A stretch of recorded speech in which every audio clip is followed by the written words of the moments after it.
Olá, boa noite, bem-vindos a mais uma vacina de pensamento. Hoje temos connosco o professor José Gabriel Pereira Bastos, antropólogo e psicanalista. Foi meu professor durante muitos anos, é uma honra tê-lo aqui, obrigado por ter aceitado este convite, Zé. E, indiretamente ao assunto, Freud foi uma vacina de pensamento e porquê? Para mim foi, claramente, livrou-me da psicologia académica e da filosofia, o que já não é nada mau. O primeiro livro que saiu em Lisboa e que eu comprei, Sôfrego, era um jovem, era um livro do Jung, que saiu na livraria Tavares de Martins do Porto, chamava-se O Homem à Descoberta da Sua Alma. Ainda por cima eu era um católico progressista, tinha lá a alma e tudo, O Homem à Descoberta da Sua Alma. Eu não sei se confundiu o Jung com o Teilhard de Chardin ou não. Sei que peguei naquele livro avidamente, profundamente sublinhado e anotado, como todos os meus livros de trabalho, e eu descobri que aquele homem, Jung, que eu não conhecia, e que tinha algumas coisas interessantes, mas não fascinantes, citava constantemente, ou estava em braço de ferro, ou luta, ou admiração por um outro homem que eu nunca tinha ouvido falar, um homem chamado Freud. Eu não sei se sabia até que se lia assim dessa maneira, ou se lia Freud, mas acho que não. E a relação do Jung com o Freud era tão poderosa que eu tive que ir ler Freud, e comprei em francês Introduction à la Psychanalyse, que eram as conferências da BIO, eram as conferências de 1915-17 em tradução francesa, e assim como seriamente li o Jung, seriamente li o Freud. E se queres que te diga, eu explodi com o Freud várias vezes, é tudo um disparate, sobretudo em sexualidade infantil, claro, peguei-me com aquilo. Este homem não sabe o que está a dizer, está escrito no livro, ok? Uhum. Portanto, foi a luta de Jacó e do anjo. Acabaste por E perceber, afinal fazia eu sentido. acabei por perceber que, concordasse eu ou não, e a questão não era concordar, estava ali todo um mundo que não estava em mais parte nenhuma, nem na filosofia, nem na religião, nem na política, nem em parte nenhuma. Não estava nada. E que permitia perceber imensa coisa, entre as quais, primeiro, que a filosofia é algo bom para deitar fora, que a psicologia académica, psicométrica e de testes, como é de testes, é boa para deitar fora, e que para perceber a humanidade é preciso encontrar autores com a estatura de Freud. E, rapidamente, outros autores me remeteram para Marx, que eu ainda não tinha lido nessa altura. De qualquer maneira, passei um ano a ler Marx, fui convidado pelo Adédio de Sedas Nunes para ser um dos seus 8 assistentes convidados para dar uma cadeira de introdução às ciências sociais económicas, Okay. pela primeira vez em Portugal, e 18 nomes enviados para a PIDE, o único que foi cortado foi o meu. Os outros 7 ainda hoje são figuras de vulto. Todos eles chegaram a catedráticos e o meu nome foi cortado, porque eu não dava garantias ao regime. Eu sei isto porque, investigando a Torre do Tombo e os dossiês da Torre do Tombo, fui à procura do dossiê da minha avó Maria Lamas, mas também encontrei o meu dossiê e estava lá escrito, papel. Parecia negativo porque este senhor não dá garantias ao regime. Isto, quando eu encontrei isto, foi há poucos anos e fiquei tão contente. É que eu não dava mesmo garantias ao regime. Isso em que ano é que foi? O quê? Em que não dava... 71. Ok, antes de 25 de Abril, ok. Foi antes de 25 de Abril, no marcelismo, que permitiu exatamente essas hibridações, nem sim nem não, mas talvez. Ok, essas confusões. Mas voltando ao Freud, pronto, voltando à imunização. Pronto, o Freud lançou-me para o Marx. Ok. Mas também me lançou essa oportunidade, porque uma equipe de 8 pessoas passou um ano a estudar Marx. Por exemplo, com o João Ferreira de Almeida, que era o guru marxista. Okay. E, portanto, nós lemos sistematicamente, obra atrás de obra, texto atrás de texto, de Marx. Não de Lenin, ou Stalin, ou Trotsky, não. Marx. Okay. Para a cadeira de económicas, era em económicas. E aprendi que, tal como com Freud, em Marx estava uma mina de conhecimento invisível para toda a gente. Ou seja, Marx também foi uma vacina para ti. Foi uma vacina contra a aldrabice. Contra o ensaísmo, contra o diletantismo, contra o opinionismo, contra as ideologias, contra os partidos, contra os aparelhos.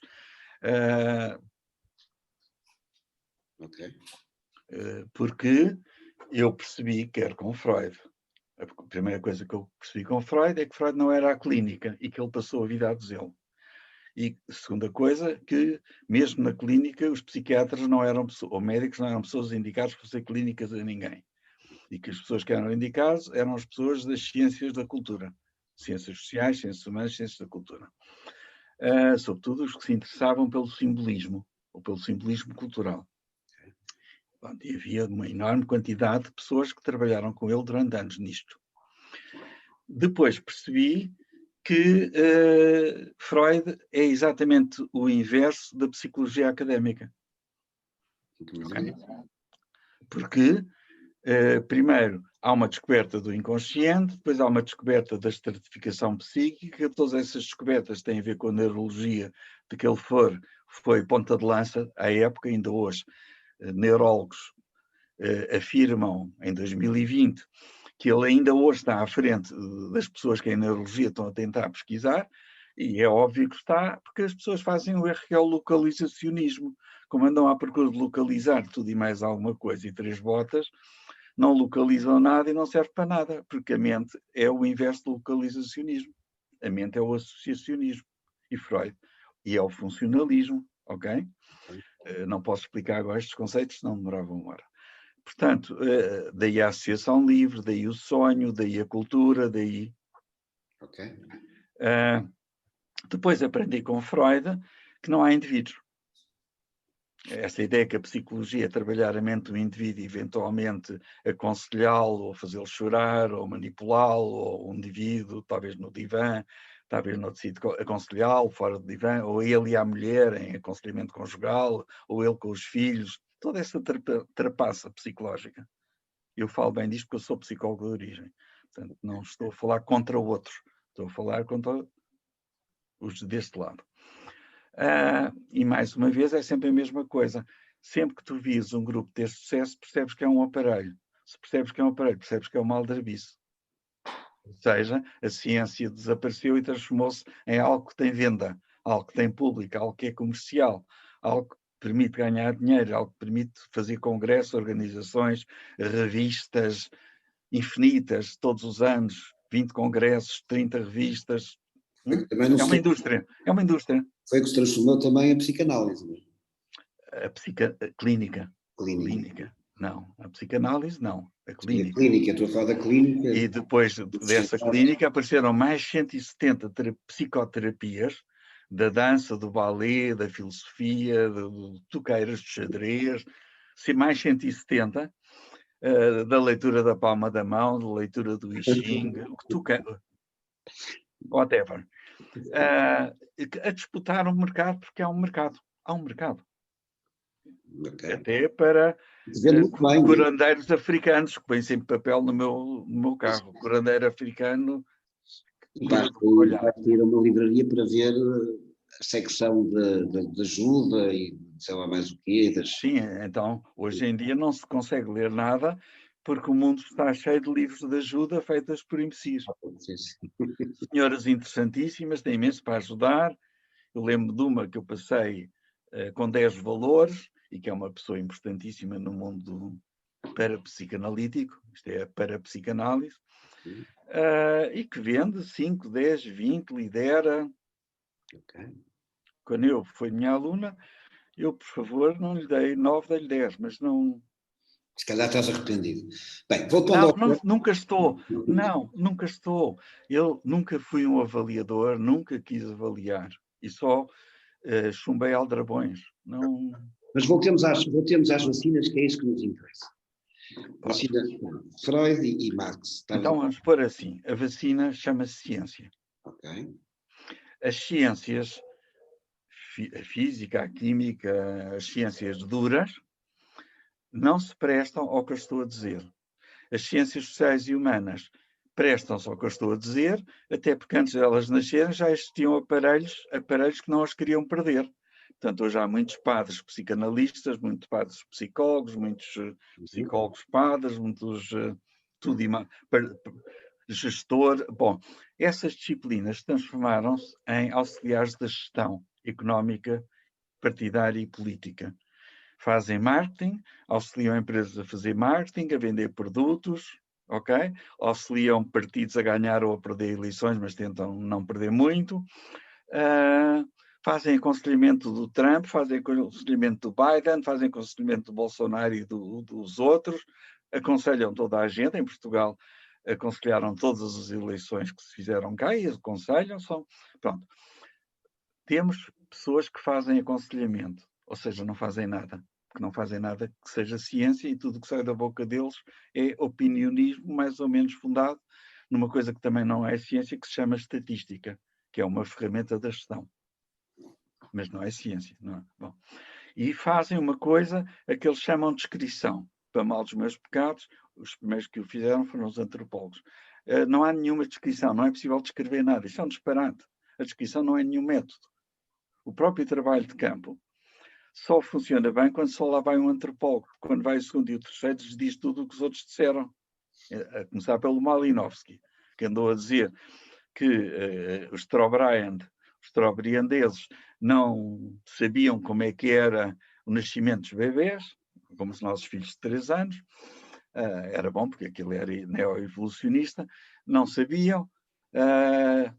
Falso. Um homem que foi lá nos anos 50 disse: o gajo está enganado, eles sabem perfeitamente. O que raio é que lhe passou pela cabeça dizer uma coisa dessas, ok? Mas fazia tanto jeito ao evolucionismo que houvessem povos que nem soubessem o que é um ato sexual, o que acontece num ato sexual, como é que nascem bebês, quando outros antropólogos, como Devereux, têm um livro enorme sobre todos os métodos de evitação da gravidez. É um livro enorme. De métodos de povos de todo o mundo de evitação da gravidez. Eles sabem muito bem como é que é. Portanto, vamos voltar atrás. É assim, ciência a mim vacina. Qualquer ciência a mim fascina. E eu vou investigar, eu não como a ciência como o autor diz. Bom, eu vou investigar e vou ver se aquilo é legível, se aquilo faz sentido. E às vezes não faz. Ok? Por exemplo, o Big Bang não faz sentido. Haver uma coisa que antes não havia nada e estava tudo concentrado e depois começou a haver tudo o que há, isto é um disparate. Mas também já vieram outros a dizer, não, teoria das cordas, mundos paralelos. Eles dizem-se aos outros. Só fica no Big Bang quem só lê um livro lá para trás há 30 anos, ok? Porque há outras teorias diferentes. Mas eu não quero meter-me com as disciplinas duras. Não quero. Quero meter com as ciências do homem, ciências humanas. Todas elas erram, o Marx também, os psicólogos também, os Hariris ainda mais, os neo-evolucionistas do Homo a Deus, por uma razão muito simples, é que eles estão sempre a falar numa coisa que é a espécie humana. A espécie humana não existe. Eu lamento. É um conceito. As pessoas que não percebem a diferença entre um conceito e o que existe estão a delirar. Ok? Deus é um conceito, por exemplo. Não existe. A espécie humana não existe. É um conceito numa grelha feita por volta de 1800, vários autores fizeram essa grelha, para meter lá as plantas, os animais, os vertebrados e os invertebrados, os mamíferos, aves, peixes, répteis, batráquios, ciclóstomos e o raio que os parta. Ok, meteram lá tudo. Não serviu para nada, porque aquilo não é conhecimento, aquilo é uma arrumação de ideias. Para arrumar as ideias e falar uns com os outros, inventaram aquela grelha. Ok, tudo bem. Simplesmente, quem sabe, não há espécie humana. Há, ao longo do tempo, provas de que sempre existiram, e nos macacos também, e mais para trás também, machos e fêmeas que se reproduzem dentro do seu setor de reprodução. Ou seja, uma zebra não dá origem a uma girafa. Ok? Tudo bem, mas as zebras reproduzem-se com zebras, as girafas com as girafas, blá, blá, blá. Aliás, os homens é com as esse, mulheres. não sei se tu sabes, mas é esse E os homens o com as conceito de mulheres. espécie. É esse o conceito de espécie. É a possibilidade de se reproduzirem e nascerem crias férteis. Não, mas espera. É que depois de entrarmos na espécie humana, aparece o homem, no sentido filosófico, no sentido do homo como capa de livro. O homem à descoberta da sua alma. Porque é que não a minha tia à descoberta da alma dela? Ou as mulheres, ou as solteiras, ou as casadas, ou as prostitutas. Okay? Porque o homem à descoberta da sua alma. Então surgem dois conceitos absurdos. Um é o indivíduo, não há indivíduo. E outro é o homem como representante da espécie. Não representa nada. Quem é que nomeou o homem como representante da espécie humana? Mais depressa é a mulher. Ok? Visto que ela é quem engravida, 9 meses, e eleita, okay? Mais depressa a mulher. No dia em que as mulheres pegarem nos laboratórios que acumulem umas toneladas de esperma, podem dispensar os homens. E muitas mulheres dizem-no assim. E muitas mulheres dizem, eu prefiro de longe ir injetar-me e ser autorreprodutiva, escolhendo eu o reprodutor okay? Do que dormir com o homem e ter que o aturar, que os homens são chatos como o raio. Dizem elas. Okay? Outro dia havia uma conversa de duas mulheres de 60 anos e uma perguntava à outra, ouve lá, mas então já te despachaste? E dizia a outra, não, ele ainda está no hospital. Zé, E as mulheres despacham-se do parto, e as mulheres despacham-se dos maridos. Não nos podemos... Pronto, a ideia é fazer conversas mais curtas e, portanto, vamos... Então vá, conduz o carro. Pronto, vamos tentar sintetizar. Portanto, ciência, sim, Okay. mas ciência não é academia, nem livros da academia, nem trabalhos para a licenciatura, mestrado ou doutoramento, porque isso são aparelhos. E os aparelhos dizem o que é previsto que digam. O aparelho do PC diz o que Marx e Lenin disseram e é previsto pelos Jerónimo de Sousa e outros, que são o Comitê Central e mais secretariado, que digam. Só não dizem. Aliás, tiveram imenso esforço para encontrar alguém que votasse contra o Jerónimo de Sousa. Lá encontraram um, que deve ter sido mal derbice, ninguém votou contra, mas era preciso um para ser democrático. E pronto, lá puseram um. Ok? Mas, portanto, estou a dizer, cuidado com os aparelhos. É preciso pensar. E Freud é ciência, e Freud é científico, e por isso é que Freud te imunizou contra uma série de ideologias. E ele imunizou-me contra o seu aparelho. Ele próprio se imunizou contra o seu aparelho, imunizou-me a mim contra o seu aparelho, e imunizou-me contra algumas derivas do Freud ao marxismo, em que o marxismo queria dominar a psicanálise, como no Reich, por exemplo, e noutros, quando há de facto um entrosamento interessantíssimo Freud-marxista, mas não com aqueles autores que eram quase todos filósofos. Quase todos filósofos, ok?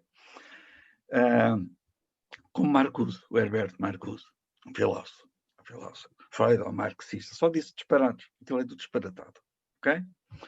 Portanto, nós estamos num labirinto em que queremos produzir conhecimento e comunicar de pessoa em conhecimento a pessoa em conhecimento, quase não encontramos interlocutores. Não existem. Na academia é-te proibido. Designam as cadeiras, dão-te os horários, tens que dar aquela cadeira, tens que dar aquele assunto. Portanto, eu dei 40 anos, portanto sei o que eu estou a falar. No ISPA, na Faculdade de Letras, Introdução à Psicanálise, 15 anos, em estudos portugueses, em antropologia cultural, 20 anos. E eu sei o que fiz. E o que eu fiz foi sempre desmontar o aparelho. Desmontar o discurso oficial do aparelho. E eu sei, porque eu fui teu aluno e lembro-me bem das tuas extraordinárias aulas e por isso é que convidei. Sim. Zé, teremos a oportunidade de fazer muitas outras conversas, porque de certeza que não foi só o Freud e o Marx, provavelmente terás outras vacinas, embora estas terão sido as mais... São estas, basicamente, são estas. Tu talvez tenhas tomado alguns reforços depois, ao longo da vida, dentro disto. Mas não ao mesmo nível. Não ao mesmo nível. São os reforços. E são revoluções científicas que foram apoderadas por aparelhos e destruídas, mas são revoluções científicas. Os livros existem. Tu podes ler os livros. Não tens é que te inscrever no PCP para ler o Capital ou... E era precisamente isso com isso que eu queria terminar. Queria que tu nos desses algumas sugestões de leitura para os nossos ouvintes, nomeadamente aqueles mais jovens, poderem entrar e poderem começar a tomar esta vacina, passa a expressão. Então é fácil, é começar pelo Futuro de uma Ilusão e pelo Mal-Estar na Civilização. Okay. 2 textos não clínicos, claramente. Também se pode ir mais para trás para o ego e a psicologia de massas. A psicologia 1921, sim. Sim. Ou pode-se ir mais para trás para o Totem e Tabu, mas é incompreensível. O Totem eu não aconselho. Mas certamente o mal-estar na civilização é aquilo que estamos a viver, portanto não há texto mais atual em 2020 que Estamos um quase... texto que nos fala Conhece algum autor que nos falasse do mal-estar na civilização? Sim, da maneira possível, sobretudo como o Freud falou, certeza que não. Não. E que naquele texto articulasse neurologia, família, relações intergeracionais e de género, a sexualidade no sentido contrário da sexologia, ou seja, erotismo, líbido e relações pelas quais nós andamos a correr para os outros, mesmo que nos magoemos. O Freud passa a vida a pegar num texto de Schopenhauer que lembrava que nós éramos como os porcos-espinhos. Sim, sim. Quando estávamos cheios de frio, íamos abraçar os outros. Mãezinha, papá, meu amante, minha amante. Minha querida, meu filho. E depois, quando vamos abraçar os outros, estamos sempre a picar. E depois afastamos outra vez. Divorciamos-nos, mudamos de país. Esse texto É uma imagem extraordinário. do mal-estar na civilização. Agora vamos ver. E se isso é assim, o que é que se pode fazer a seguir? É uma excelente pergunta. É a pergunta de Freud, no fundo. É uma excelente pergunta para nós terminarmos esta nossa primeira conversa, que eu espero que seja a primeira de muitas. Muito obrigado. Ficamos então com esta sugestão do Mal-estar na civilização, um texto de Freud de 1930, e cá te espero numa próxima conversa sobre esta vacina ou outras vacinas ou outras doses. Muito obrigado. Inês, eu divirto-me muito, como sabes.